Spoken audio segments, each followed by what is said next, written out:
সুধী দর্শক শ্রোতা মণ্ডলী, আপনারা দেখছেন বরাক সংবাদ। এই মুহূর্তের একটি গুরুত্বপূর্ণ সংবাদ নিয়ে আপনাদের সম্মুখে উপস্থিত আমি খয়রুল। বিজেপি সরকারের আরেক নাম পরিবর্তন। মুখ্যমন্ত্রী হিমন্ত বিশ্ব শর্মা নেতৃত্বাধীন সরকার গোটা রাজ্যে উন্নয়নের মাধ্যমে পরিবর্তনের জোয়ার এনেছে। রামকৃষ্ণনগর আজ সহ জেলায় উন্নতি হলো আনুষ্ঠানিকভাবে। খুশির জোয়ার গোটা রামকৃষ্ণনগর জুড়ে। রামকৃষ্ণনগর প্রতিষ্ঠা লগ্ন থেকেই গোটা করিমগঞ্জ জেলার মধ্যে অন্যতম স্থান হিসেবে পরিচিত ছিল। রামকৃষ্ণনগরের প্রতিষ্ঠাতাদের স্বপ্ন দেখেছিলেন একদিন জেলায় উন্নতি করার। কংগ্রেস আমলে সাব ডিভিশন ঘোষণা হয়েছিল, সার্কেল অফিসের কার্যালয়ে সাইনবোর্ড লাগানো হয়েছিল, কিন্তু এর বেশি কিছুই হয়নি। কিন্তু পরিবর্তনকামী বিজেপি সরকারের আমলে রামকৃষ্ণনগর প্রথমে শহর, তারপর বিধানসভা, আর এখন সহ জেলায় উন্নতি হলো। এনি রামকৃষ্ণনগর জুড়ে খুশির জোয়ার বইছে। আর রামকৃষ্ণনগরের জন্য ঐতিহাসিক দিন। আনুষ্ঠানিকভাবে সহ জেলার উন্নতি হলো রামকৃষ্ণনগর। রাজ্যের বরিষ্ঠ তথা করিমগঞ্জ জেলার অভিভাবক মন্ত্রী জয়ন্ত মল্লর বড়ুয়ার হাত ধরে আনুষ্ঠানিকভাবে যাত্রা শুরু করলো রামকৃষ্ণনগর সহ জেলা। অনুষ্ঠানের মুখ্য অতিথি ভাষণে বক্তব্য প্রদানকালে মন্ত্রী জয়ন্ত মল্ল বলেন, আজ রামকৃষ্ণনগরবাসীর জন্য খুশির দিন, কারণ তাদের দীর্ঘদিনের লালিত স্বপ্ন সাকার হতে চলেছে। মন্ত্রী বলেন, সহ জেলার কার্যালয় হিসাবে একটি সুন্দর এবং আকর্ষণীয় বিল্ডিং নির্মিত হবে। ইতিমধ্যে টাকাও বরাদ্দ হয়েছে। এখন সব দিক দিয়ে উন্নয়ন হচ্ছে।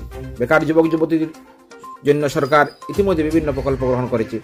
এই পরিবর্তন শুধু মুখ্যমন্ত্রী হিমন্ত বিশ্ব শর্মার হাত ধরে সম্ভব হয়েছে। আর এই জন্য মুখ্যমন্ত্রীর হাতকে আরও মজবুত করার আহ্বান জানান তিনি। অনুষ্ঠানে করিমগঞ্জের সাংসদ কৃপানাথ মালা ও রাতাবাড়ির বিধায়ক বিজয় মালাকার সহ বিশিষ্টরা বক্তব্য রাখেন। দেখুন এই প্রতিবেদন। আৰু মোটামুটিকৈ এই বহু ঠাইত হয়তো কেতিয়াবা মহকুমাৰ ডিমাণ্ড আছিল, মহকুমাতকৈ বেছি হয় ইয়াত সমজিলা বা জিলাৰ সমপৰ্যায়ৰ এটা কাৰ্যালয় ইয়াত উন্নত হয়। এতিয়া ৰামকৃষ্ণনগৰত যেতিয়া সমজিলা হ'ল, ৰামকৃষ্ণনগৰ বহুত আগবঢ়া হৈ গ'ল। জিলা হেডকোৱাৰ্টাৰ হয় বুলিও ক'ব পাৰি। মানে জিলাৰ হেডকোৱাৰ্টাৰ আৰু সমজিলাৰ মাজত বহুত বেছি পাৰ্থক্য নাই। মই ভাবোঁ যে আমাৰ বিধায়ক বিজয় মালাকৰ আৰু সাংসদ কৃপানাথ মল্লৰ দিনত ইয়াত খুব সুন্দৰ এটা ডাঙৰ কাম হ'ল, যিটো প্ৰতিটো সময়ত নেক্সট জেনেৰেশ্যনে সদায় মনত ৰাখিব যে এনেকুৱা ধৰণৰ এটা প্ৰশাসনিক সংস্কাৰ ৰাইজৰ সুবিধাৰ কাৰণে কৰা। মই কৰিমগঞ্জত ৰামকৃষ্ণনগৰ আৰু পাথাৰকান্দি সমজিলাৰ কাৰ্যালয়ৰ শুভাৰম্ভৰ আনুষ্ঠানিক সভা আছে, আৰু অহাকালি কাছাৰৰ আমি লক্ষীপুৰ কৰিম।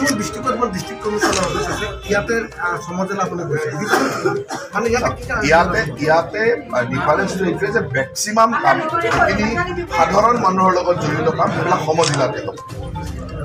ডেভেলপমেণ্টৰো মেজৰ কামখিনি ইয়াতে হ'ব, যেনেকৈ MP ফাণ্ড, আনটাইড ফাণ্ড এইবিলাক ইয়াতে হ'ব। তাতকৈ বাকী যিবিলাক ডিপাৰ্টমেণ্টৰ কাম থাকে সেই কামখিনিয়ে জিলা মোটামুটিকৈ এতিয়া সমষ্টিবাসী ৰাইজে জিলা হেডকোৱাৰ্টাৰত যাব নালাগে, ইয়াতে সমজিলাৰ কাৰ্যালয়তে district commissioner as a district commissioner থাকিব। ইয়াত যিজন ADC ৰেংকৰ এজন অফিচাৰ থাকিব, যাক আমি সমজিলা আয়ুক্ত বুলি কৈছোঁ, ডিষ্ট্ৰিক্ট কমিশ্যনাৰ। আৰু ডিষ্ট্ৰিক্ট কমিশ্যনাৰ ওচৰত সেই গোটেইখিনি পাৱাৰ থাকে। স্যাৰ সমজেলাৰ পৰা মানে জেলা হবলৈ কিমান কেইটা বছৰ লাগিব স্যাৰ? ইয়াত আৰু জিলা হোৱাৰ কথা নাই, আৰু এইটো সমজিলাটোৱে জিলা।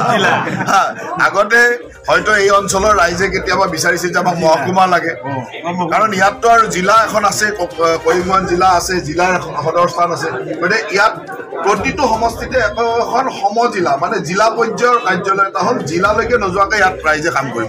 পূজাৰ পূৰ্বে বঙালীৰ এটা শ্ৰেষ্ঠ উৎসৱ পূজাৰ পূৰ্বে কিবা পূজাতকৈ এইটো ডাঙৰ উপহাৰ। মাননীয় মুখ্যমন্ত্ৰী ডাঙৰীয়াৰ ৰামকৃষ্ণ নগৰ ভোটাৰসকলক ৰাইজৰ কাৰণে এটা ডাঙৰ উপহাৰ, আৰু আপোনালোকৰ বিধায়ক আৰু সাংসদৰ ৰাইজৰ প্ৰতি এটা ডাঙৰ উপহাৰ।